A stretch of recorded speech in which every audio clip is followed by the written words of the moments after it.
Hey Tooners, welcome back to our final panel for our Toon Ladies Virtual Con today. We're talking all about vicious villains, the villains that we love to hate. And I am so excited because I'm a big fan of writing and reading villains. I am your host, Cam Robinson. I'm the best-selling author of the Golden Trilogy and your resident Toon Lady. I am super excited to see each and every one of you, and I am joined by some incredible authors today. Let me introduce you to them. Loopy, how are you today? Author of Blood Inc. Hey, what up? How's it going? I'm excited because you've been here for all three of our panels, and you are finishing out the day with us. You're here super early, so I'm really excited that you are hanging out. We're also joined by the fabulous Thieyah, author of City of Gold. Thieyah, how are you? I'm good. How are you? Good. Well, I'm so excited. This is our first time hanging out in person, so I am thrilled to get to know you and chat. And I love your hair color, by the way. I'm just saying. Gorgeous. Thank you. We are also joined by the fabulous Miranda, author of Muted. Miranda, welcome back. This is your second panel today. How are you? Yeah, I'm happy to be back. I am doing well. Are you excited to be here? It's going to be a lot of fun. We are talking all about villains today, and before we jump in, I do want to hear a little bit about each of your stories. So, Miranda, what do we need to know about Muted? Muted is a story about a witch named Camille going on her adventures about family secrets and self-discovery and meeting a bunch of new, cool, fun characters and hanging out in New Orleans and being sad sometimes. Thieyah, tell us a little bit about City of Gold. What do we need to know? Oh, Lord. All right. There's a lot to unpack, but it's set in like an alternate dimension Mediterranean city, and these two twin royals are trying to get rid of their dad. One wants to do it in a humane way, and the other one wants to do it in not so humane ways. Wow, that's intense. That is an intense introduction. I love it. All right, Loopy, tell us a little bit about Blood Inc. Oh, Blood Inc. is when a country legalized an assassination. It revolves around two characters. One is a legal assassin, the other one not so legal, and it gets crazy. That's it. Yes, it does. We are getting lots of fun, fabulous people hanging out in the comments. Let's pretend I can. Art is here and excited. We're excited that you are joining us, friend. TM Sharky Nerd says, it is so awesome to see and listen to Webtoon authors in a relaxed setting. They are like celebrities to me. So here you are, celebrities. And Let's Pretend is also saying they are so inspiring. And love for all the fabulous hairstyles today. Lots of fun. If you guys have questions about creating amazing villains, we would love to get those answered. Go ahead and jump into my comments right now, or the chat box is actually where you want to be. And drop your questions, drop your comments. We would love to get those answered while we're on air. And if you're on our replay, we want to get your questions answered too. So drop your questions in the chat box, in the comments. We want to hear from you. I'm going to be monitoring them over the next couple of days and weeks. And I say there's a pretty good chance at this point I can convince some of these people to come back and hang out with me a little bit more, get you some extra answers. Maybe we can do some Instagram lives and Instagram stories for you. So if you're on a replay, now is the time to get those questions down there. And we're also taking bribes to get special information from these people. So go ahead, let me know down below. I'll do my best for you. All right, let's dive in. We're going to have some great conversations today. Amber wants to know, who were some of your favorite villains growing up? Did they inspire the villains that you are creating? So Miranda, let's go with you. Who are some of your favorite villains? Oh, it's a really hard question. Because I wasn't prepared for that question. But yeah, like basically when I was growing up, I was into a lot of, watched a lot of Disney movies, as most of us did growing up. And it's just like, I really enjoy sort of like the classic Disney villain. And it was one of the things that I kind of miss about like the newer movies where they're like, oh, there's no real villain. It was just the searching for learning and discovering about themselves. I'm like, yeah, but where's the cool, like badass villain? Like, bad. I'm sorry. What? I just want to judge herself. But like, I'm like, where's their cool song? Like, where's the drama? And like the amount of drama that villains provide is always like so interesting and just, to me, naturally just elevates a story. And Can so we just talk about how the Disney villains get the best songs in the movie? Like, let's just talk about that for a minute. Yes, quick shout out before we dive into our conversation, which is apparently going Disney, which I love. We are going to be having Disney animator Philo Barnhart, who created The Little Mermaid, Beauty and the Beast. He worked on a whole bunch of others, both Disney and non-Disney. Guys, he basically created our childhood. He's coming on the show in just a couple of weeks at the end of April. He is going to be breaking down everything we need to know about the behind the scenes of working with Disney, creating those movies, and he has volunteered to teach me how to draw hands. I'm going to see if I can get him to do it while we're on air. So come hang out. Hit the subscribe and notification bell right now so that you don't miss out on all the fun, plus all the extra bonuses I'm bringing you, which I'm going to tell you about in just a few minutes. So we're talking about favorite villains, and Disney is a huge one of mine. Thieyah, I want to come over to you. What villains kind of inspired you or kind of taught you about villainy growing up? Oh, Lord. I think the one I like the most, or the one that I used the most inspiration for my story, was the villain in The Hunchback of Notre Dame. Oh, he's such a good one, and he has the best song. Hellfire is such a good song, and I think one of the reasons why he's my favorite is because he doesn't think he's doing anything wrong. He thinks he's the good guy, and I like villains like that a lot. I agree. So I'm just going to throw this out there, guys. I am not an artist, but I am an author of novels, a bunch of them. And I love the villains who firmly believe they are doing the right thing and that they are the hero and that the hero is actually the villain in that situation. So I love that. I love that mindset. Loopy, how about you? What villains inspired you and kind of educated you in villainy growing up? Ooh, in villainy. I grew up, I think Doraemon teaches me a lot of, the types of villain that are actually very human and relatable. Those ones are hard because you want to hate them. You want to hate them so much, but you relate. I mean, you kind of get where they're coming from. You get it? It's okay, that's not nice. I know you're angry, but this is not how it goes, like that. I love those kind of villains. I love it. We're getting a lot of really great questions. Guys, these are really good. Keep these coming, please. Get my comments. I want to get these answered for you. Ninin Art says, how do you keep writing a villain when their character is so evil that you can't stand to think about them? Wow, that's intense. All right. Loopy, let's jump in with you. When your villain is really horrific, how do you keep going? Is that something that you really strongly lean into, or is that something that kind of gives you pause? Oh, well, I hate the villain that I made, but that's why I love creating it, because the thing is, well, for me, I guess I try to put those human things in him.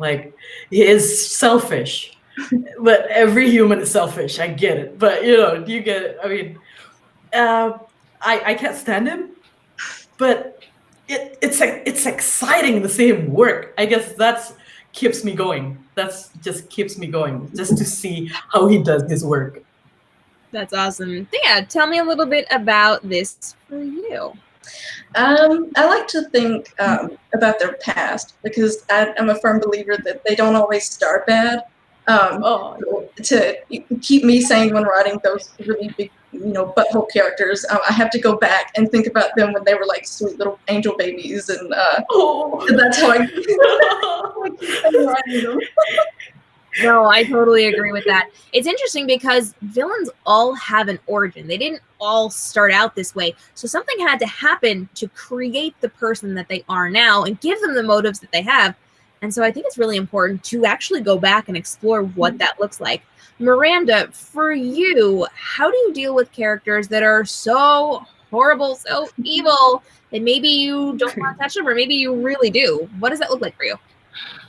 For me, I have two main villains, and so in Athelie's case, how she's just it's again kind of going back to her past, and a lot of her problem is the whole traditional aspect And so, like, she was raised this way, so she's going to raise everyone else this way. Like, it's just a belief that's been set in stone. So, like, she didn't start out nice. She's always been kind of a brat. But it's like, these are things that she thought was normal. So it's normal for her. And so, like, I just have to step into the shoes of a middle-aged, super repressed, homophobic woman.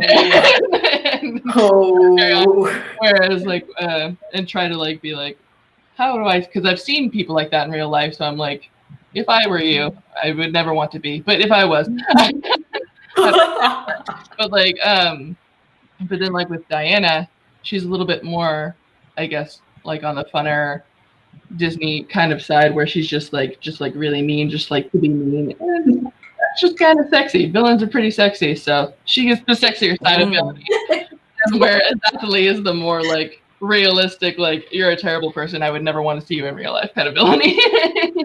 That's so funny. I love it. Hey, before we get into more questions, we do have some things that we need you, our fabulous audience, to do for us. Number one on the list, we need you to hit the subscribe and notification bell, because every single Sunday I go live here on the YouTube page and I bring you a brand new author, artist, or combination to hang out and meet in person, ask questions in real time, and get your answers, and take a look at their stories as well. You don't want to miss out on this one. Plus, we drop brand new videos multiple times a week. We've got bonus content, and I have some really big bonus live streams planned for you over the next couple of weeks, including people doing art on screen for you.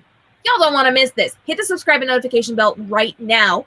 But then we got to take this a step further, because right now you're here hanging out with us. You are at the party. You are one of the cool kids, but we need to make sure your friends are too. So we need you to bring them over to us. Hit that share button, send this link out, get it out to people, and bring your friends to the party. Be the awesome one who brings all the friends to hang out with us, because we want to make sure everybody's here hanging out, because the more of you that there are, the more cool things I can do and the more virtual cons I can put on for you. I'm just saying, the more of you that show up, the more cool things I'm doing for you. Now, the third thing I need from you is to get your phones ready, because we're about to take a group picture and we need you to help us. So whether you are on your phone, you're going to take a screenshot, or you're on your computer, you're going to take a picture on your phone of your computer. You are about to take our picture in just a minute. We're going to pose for about 3 seconds, smiling, looking pretty, because we don't want the weird talking faces going on. And you're going to take a picture. You're going to then take it over to Instagram stories, Instagram main feed. You're going to put it on Facebook, Twitter, wherever. You're going to shout us out and let people know that you are here hanging out. So are you guys ready? Get your phones ready. Here we go. Here we go. Ready? We're going to count down to 3, and then we're going to pose for 3 seconds. 1, 2, 3. Perfect. Now get us over on social media. Tag all of us, because we want to hear from you.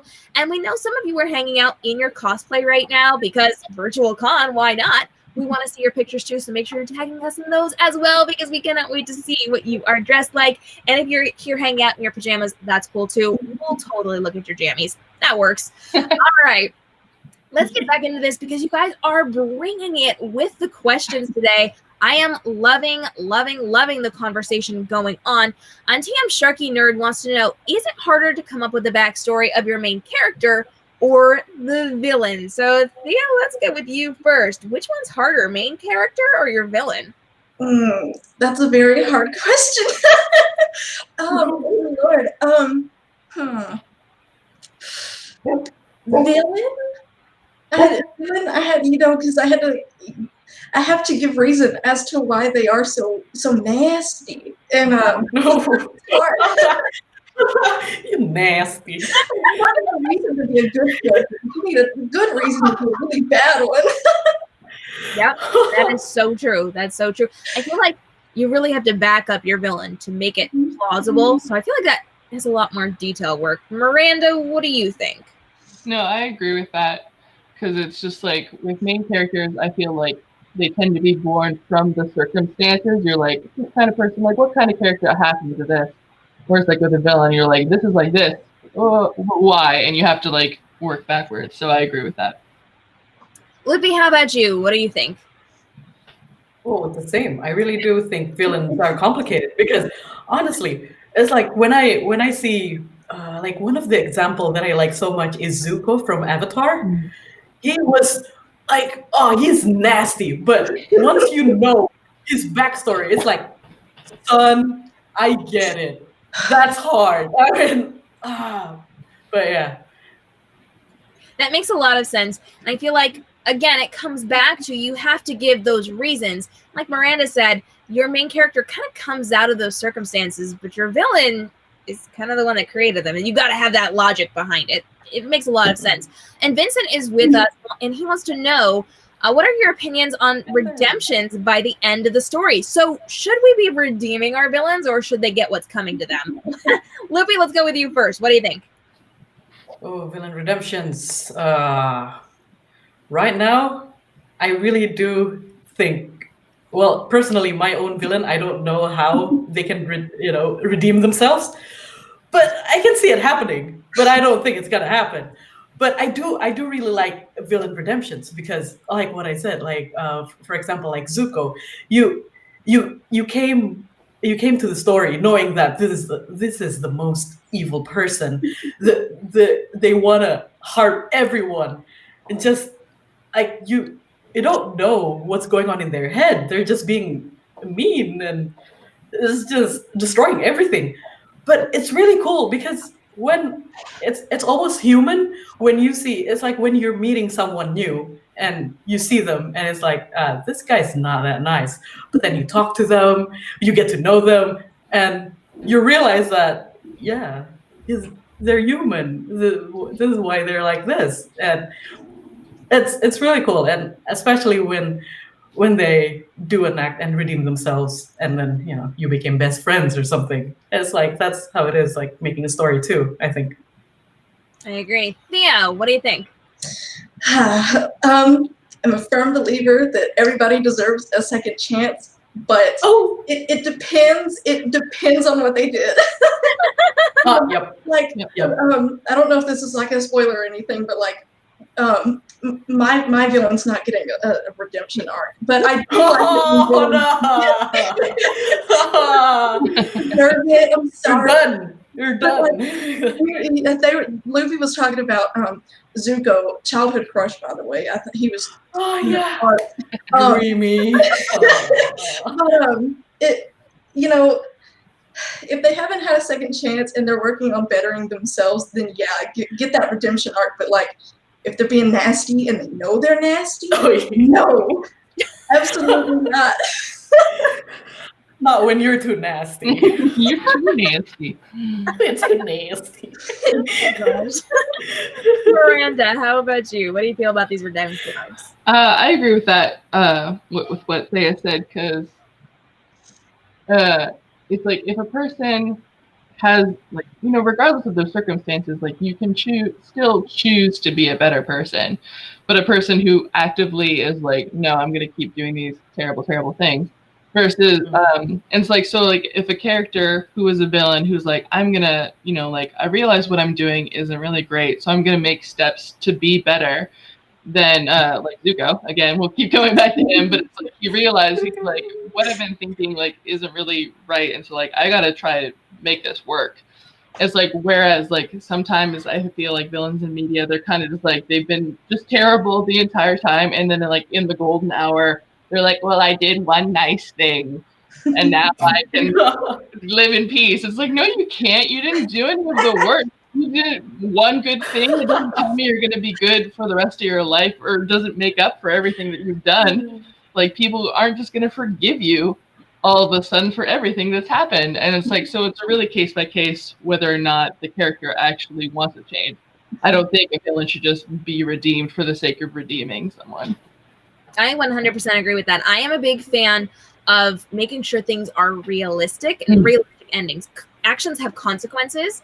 And so if a story ends with a nice fluffy bow tied on the end, but things have happened that don't quite line up with that, that's a problem for me. So for me, as a fiction author, as a novelist, I write books with realistic endings, and that sometimes makes people mad. And sometimes it's not funny. And sometimes characters are redeemed because they've taken those steps, and usually they're not because they don't. Because let's be honest, villains. But I feel like that's a very important thing to talk about. And Vincent does want to know, how do you make sure that your villains' motivations are not too cliche or too vague?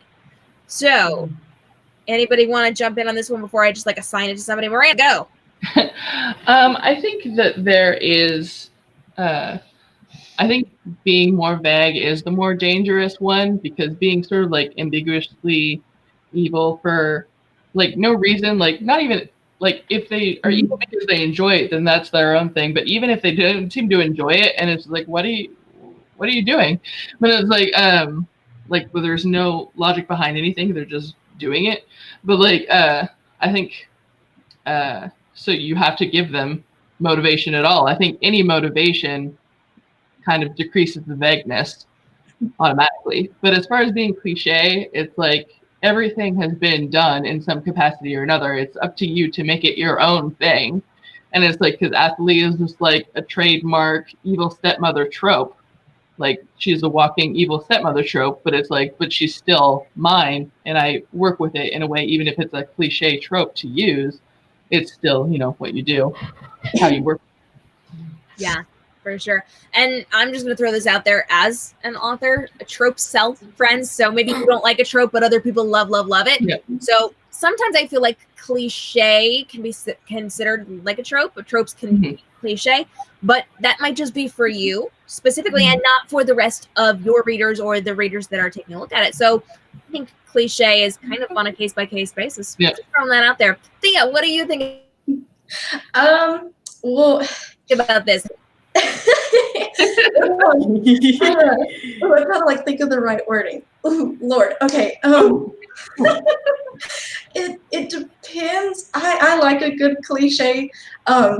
But how I keep it from being predictable is I like to do like pull the rug, or like I'll like study cliches that I'm working towards, and then you know how they'll end it a certain way. So then I'll do it the exact opposite. And so I think as long as they have motivation, I don't think it's too cliche if you give a reason as to why they're being cliche. And then again, if you give reason behind it, kind of keeps it from being vague as well. Exactly. Loopy, sound off. What do you think? Oh, yeah, I think I'm just going to agree at this point because it is true. It is true, though. But, I mean, it's fine to create cliche characters. I mean, I see a lot of people getting very frustrated about, you know, cliche characters like, this is, everyone's doing this now. I mean, come on. No, if it works on your story and you enjoy it and you like it and it makes sense, it doesn't matter if it's a cliche. Come on. And if you make it unique, it's not cliche anymore. Don't think about it too much. Yep. Just create it. Just be creative about it. I mean, I trust you guys. I'm pointing at nothing, but I trust everyone. You know, you get it. Yeah. I don't know how this works, but you know. I trust you. Yeah. You. The one in the back, you especially. Yeah, Jerry, you. The one with red shirt. Yeah, I know you. One of the people watching with a red shirt is like, me. My friends, you have not been behind the scenes for today's Virtual Con panels, but it has been so much fun. If you want to hear about the behind the scenes, hit us up on social media. We might just tell you some fun stories from behind the scenes today. It's gonna be awesome, but you might have to bribe us to get those stories out of us. So come prepared and give us something good. Amy MG says, what are the biggest no's when it comes to creating villains? Do you have any fast and hard and fast rules when it comes to creating your villain, something you won't do or something people should stay away from? Before I sign this, anybody got anything? You need a second. I'm gonna sit on that. Hi. Thinking about it. That's a hard one. Hi, Amy. It's a hard one. So for me as an author, I think it comes down to being very clear about the villain's motives, which is something we have been chatting about. It's really important to have that backstory fleshed out and ready to go. And then for me, it's really important to have realistic consequences and reactions to what that villain is doing. Not fluffy stuff, not extra stuff, not side stuff, but to have that very clear, direct correlation between what they're doing and what is happening inside of the story. So for me, my biggest no would be not to have that clear direction and that clear path and to deviate from that. That is a huge no for me. Who else has something before I just Miranda? Yes. I do. No? I have one thing. She's like, I'm like, One thing. okay, what's that? But yeah, like on the subject of like your motivations, like I think a big no for me is like it's like a villain being edgy just for the sake of being edgy. It's just like if like a villain, like if you set up the character, like for example, if an animal gets killed because of this villain, and it's just like, but if it's like there's a difference between like why did they do that? It's like if a villain kills an animal just for the sake of killing an animal, but it's like just to be like edgy, and it's just like okay, like I'm pretty sure you could have figured out a different way to write that part of him out, or it's just like Yeah. thought about that a little bit more. Yeah. Like I don't think I've ever seen like a situation where a character or villain did that where I was just like, I understand why you did that. It was always sort of like, hello, why? Okay. Like that, yeah. Yeah, I feel like that comes right down to character development and making sure you're doing that in the correct way. And if you are just kind of doing things for shock effects, yes, that ain't it, friends. Yeah. If you're doing it for shock effect, let it go. Let it go. Thieyah, talk to me. What do you got? Not giving any explanation or reason as to why, like, I'm gonna be kind of a little specific, but like when people have a villain and then they like just they're being nasty, they're being real ugly and hateful, and then all of a sudden they're like, nah, I changed my mind, I want to be good. It's like, I'm gonna say something that's kind of a little. Some people might have opinions on it, but like Steven Universe was the big example. You had like the Diamond Authority, and they're like committing like mass genocide basically, and then they just decided they were going to be good guys because it. I don't know. They don't give an explanation as to why, and it kind of really bothers me. You gotta have a reason. Like it. You can't like if you're gonna like have that redemption arc, have a reason. Yeah. Like make them have like a moment to themselves, or like, wow, dang, that is wrong, and then take steps. But don't just be like, I just killed a man and I'm a good guy now. I'm good. This is great. We're good, right? Makes sense. Loopy, weigh in for me. Well, need to watch Steven Universe now. I'm curious, but that's what I get from this. But yeah,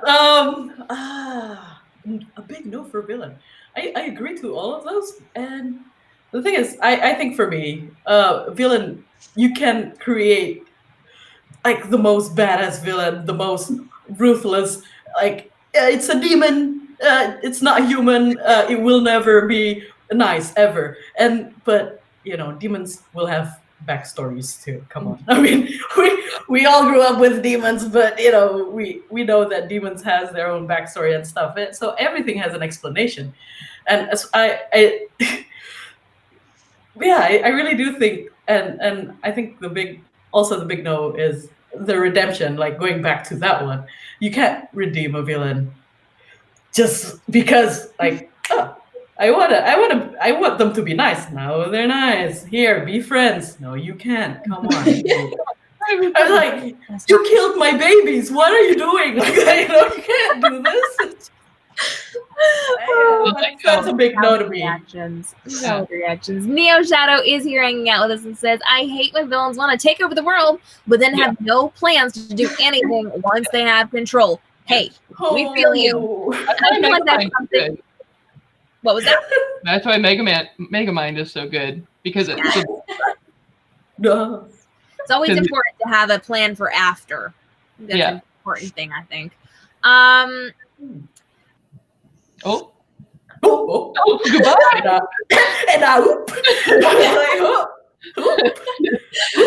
This is mine. Sorry, you friends. disappeared. I'm back. You're back. Good. Can you hear me? Yeah. Yes. Sorry. So Inky Grace is in the comments and says, how do you properly bring in a twist villain? So where do you bring in those villains as a twist partway through your story? What do you do for that? Anybody have a one they want to jump in, or we got to think about this? I have a lot of opinions, but I went first last time, so I'm going No. You go. Come on. I'm enjoying this. I'm just enjoying this. Like, Maria, you have anything for us? Oh, did you say me? I'm so sorry. Yeah.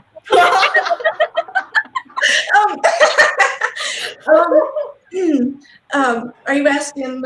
Well, I guess I'll just. Lordy. Just jump in, Bo.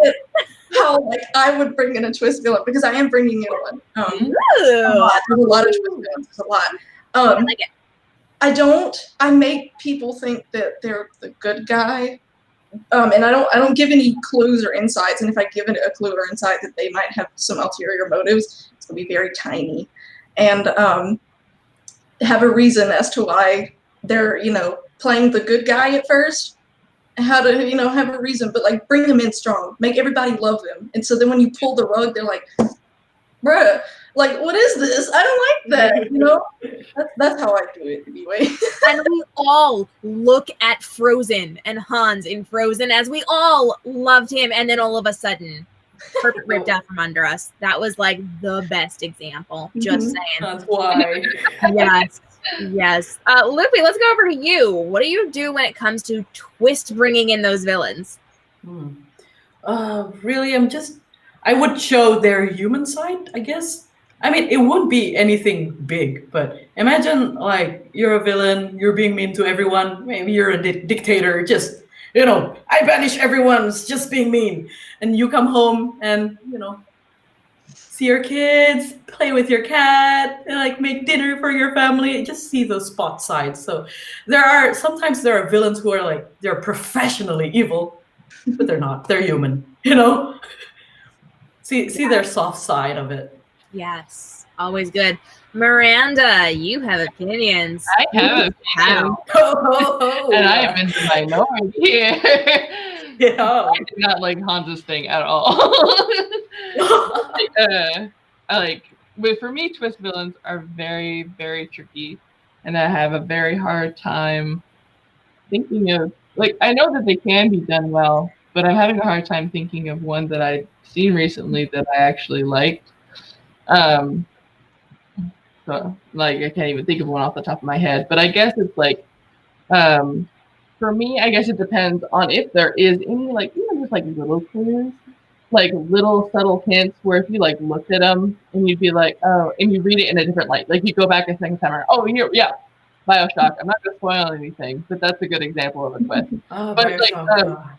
But it's like, so like, but you play BioShock again and you're like, oh yeah, okay, that makes sense. Oh yeah, I didn't realize that was a thing. But like, but it's like, for example, a lot of people with Dendro and Nira were just like, oh god, is she gonna end up being secretly evil? And like, spoilers, like no, it's like, because like, especially with Dendro, it starts off like so sweet, and like her character is like so important to Camille's growth, and like to then her suddenly be a villain, I feel like for me as a reader would just like sour every experience going back and reading it again. Like it wouldn't make you go, oh okay, I see that she's kind of like being evil, but it'd be just sort of like, I don't want to read this because like this character who meant a lot to me was like super nice. It's like, oh okay, well we all know how this is gonna end. So I guess it's tricky. They're very difficult, yeah. Okay, so I have to ask, we are kind of coming toward the end of our time, so if you guys have last minute questions, now's the time to drop those for us. We want to get as many answered as possible, but I need, for my own personal reference, to know, do each of you prefer those really loud, overtly evil characters, or do you like the ones that are a little more subtle, a little more undercover, a little more sneaky, the ones that we aren't quite expecting? Lupi, let's go to you first. You like the loud and overt ones or the undercover ones? Oh, I like putting in both. So put in the loud one, so people would be focused on that one, and then this one works by itself, like sneakily, and just be like, ha, like catch you off guard, didn't I? Like that, So just put a bit of balance for me, but I do enjoy seeing the loud ones. For me personally, I love the loud ones just because they're so eccentric most of the times. But the sneaky ones, they go straight to your heart, I guess. It's so it stays there, so it's nice. They're cutthroat. Yeah. Yeah.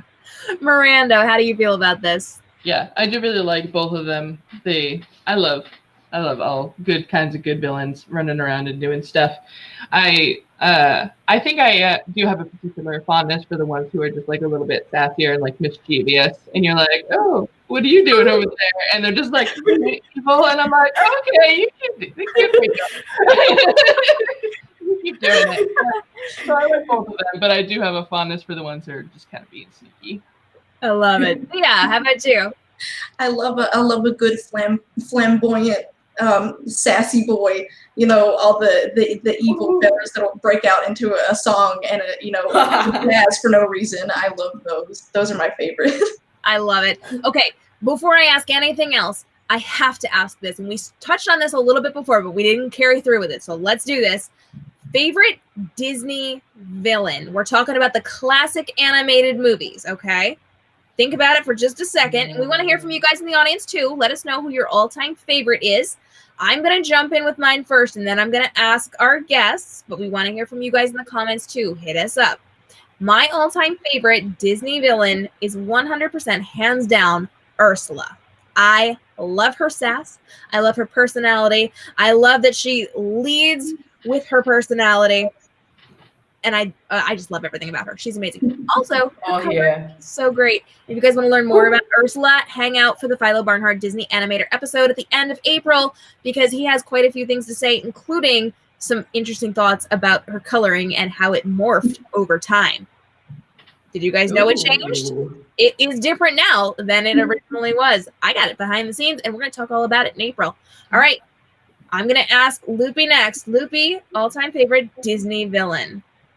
God dang. Okay, all-time favorite Disney villain. I think I got two. One is I think one is like a running joke because it's the little girl. I forgot her name again. But it's the little girl from Nemo, Finding Nemo.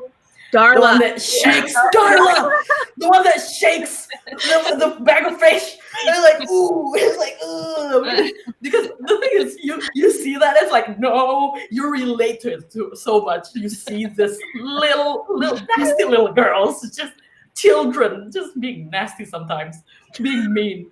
And I love it so much because we can't hate them. They're kids. They're growing up. It's just not, but that's the joke villain, I guess. But I do love Scar a lot. Like Scar from Lion King. Oh my favorite. God. He is one of the cutest for me because, and I also can understand because he is in exile, right? So I can imagine how he feels, you know? He's surrounded by idiots. I'm just saying. Yeah. That's so sad. Yes, no, I feel with Scar. Thieyah, tell me, who is your Disney villain favorite? Scar is a good one. But my favorite, like I said earlier, I love Claude Frollo. He's a good one. Yeah. I love it. Miranda, sound off. For me, I am a big fan of the kind of villains who are super, super like they're evil, but they're like really composed. Like the way they present themselves is very important. And then as things go on, things go wrong, and they just start to like lose their minds. Like that's why like I have a lot of favorites, but like I think for this in particular instance is Ratigan from The Great Mouse Detective. Is like yeah. So he's like super into it, and then just at the end, he's like, "That's it," and just like goes berserk. I'm like, "Yes, go for it!" Oh, hell yeah! The whole thing on the clock is like so good. It's super intense.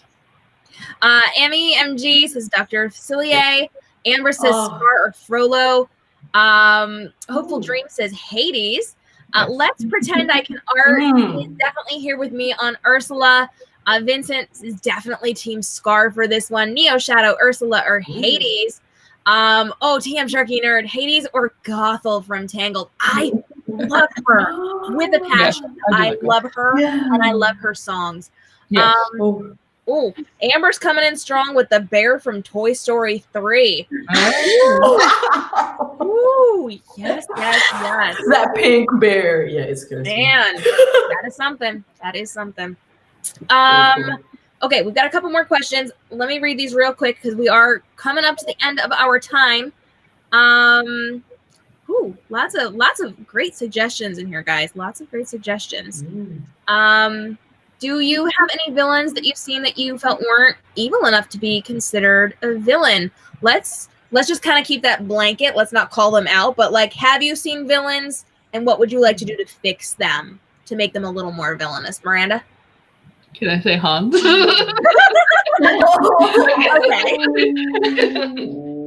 Not to call them out. But yeah.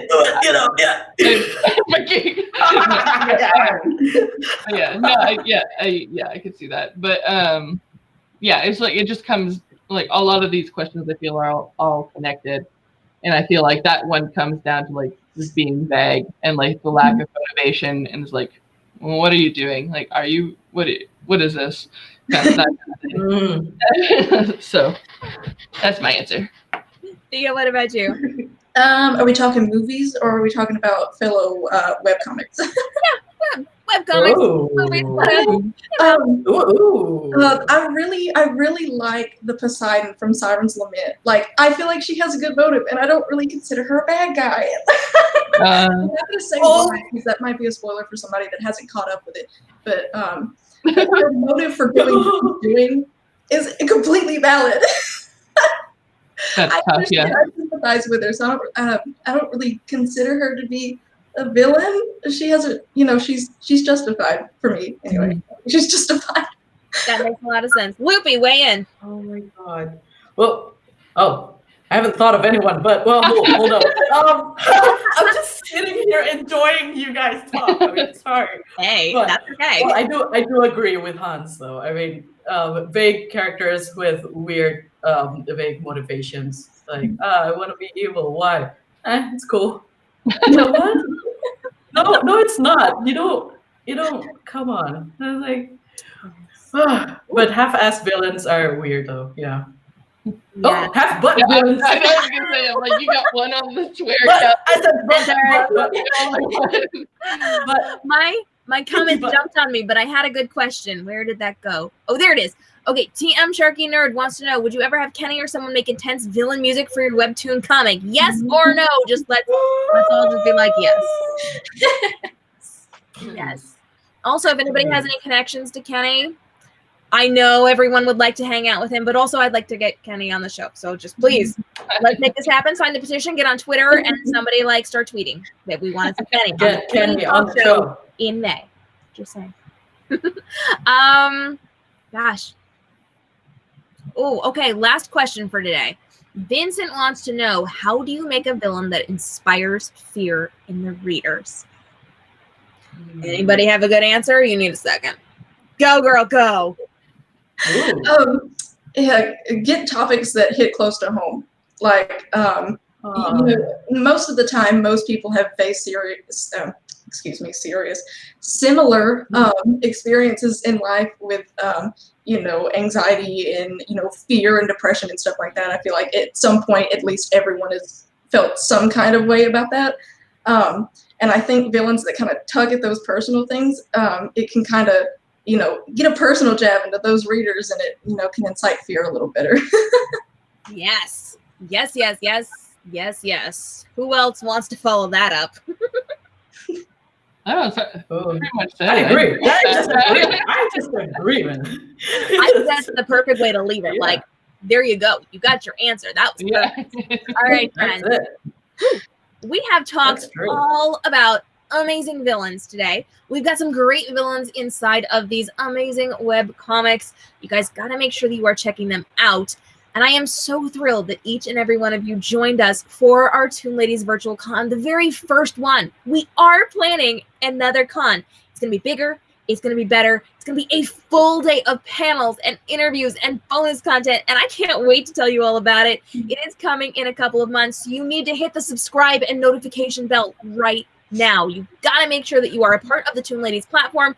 And if you want to come join us, I actually have need for a couple of volunteers. You can come hang out with me at toonladies.com/join the team. I'm looking for reporters. I am looking for marketing people, content creators, all sorts of amazing things. And you guys get to come meet amazing authors just like these fabulous people off air and talk to them in person one-on-one. plus a bunch of other bonus perks that I offer to you guys. So come hang out with me, toonladies.com/join the team. Now, we do have some cool things coming up. Tomorrow, Loopy and I are actually hanging out live on air at 6 p.m. Eastern Standard. It is going to be so much fun. We're going to talk all sorts of exclusives out of Loopy because I just know this is going to happen. We're also going to have an emotional support group over certain particular tragic events inside of Loopy's comic. It's going to be amazing, and I can't wait for you guys to come hang out. We also have some amazing authors coming up in the next couple of weeks, and you don't want to miss it. We've got all sorts of videos on our YouTube page. You can subscribe and get those notifications right now so that you don't miss out, and hang out with us at Toon Ladies on all the social media platforms, because I've got bonus content over on Instagram, on Facebook, on Twitter. There's all sorts of amazing things. And we've got quizzes, we've got behind the scenes, we've got bonus videos, all sorts of amazing things on the Toon Ladies website, toonladies.com. So make sure you hang out over there as well. Before we let you go, we do want to let you know where you can hang out with the amazing panelists from today's Incredible Vicious Villains panel. So Miranda, where can everybody find you online? Either Miranda Mundt on Instagram or Mundt_Miranda on Twitter. That's what it's called. And obviously on Webtoon. And on Webtoons is very important. Go check out Muted over on Webtoons right now. Thieyah, where can everybody find you on social media? Well, y'all can first find me on you can find me on Webtoon on Canvas. My story is City of Gold. Shoot a comment. I'll answer most of the time. Or if you don't find me there, you can find me on Instagram at Thieyah_illustrations. And you can also talk to me there. 99% of the time, I will answer my DMs. So just say hi.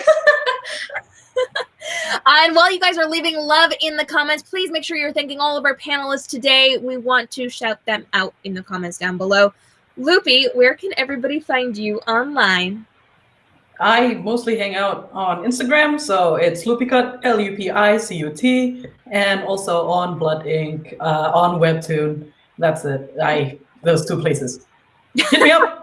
Those are the places. Go hang out, friends. And all of these people are super social, so you want to make sure that you are going over to support them, read their stories, leave some comments over on the Webtoon app, but also hit them up on social media, give them shout outs, do some cosplay, take the pictures, get them out there, show off the screen grabs, help these fabulous authors to get seen by more people who should 100% be reading their stories. And of course, you can come hang out with me at Toon Ladies on all the social media platforms. We do bonus content, all sorts of behind the scenes. Like, you don't want to miss out on all the cool things I've got going on over there. So toonladies.com and at Toon Ladies on all the social media platforms. Thank you from the bottom of my heart for hanging out with us for the entire Toon Ladies Virtual Con today. It's our very first time doing this half-day amazing convention, and I love that each and every one of you spent the day with us.